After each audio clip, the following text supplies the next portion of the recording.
kaibigan ng joke niya eh. Kaya tigulan po galing lahat ako. So pag corny siya, pag wala siya po yung sisihin niya. I love you! Ayan, okay na. Okay, tapos na. Go, Rika! Go, Rika! Okay.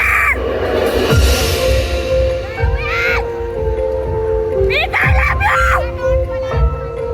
Aurora, anong tawag sa joke na hindi natuloy?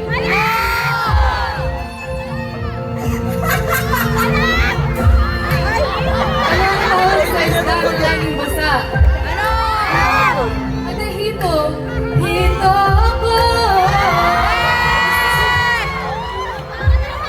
Tapusin mo natin.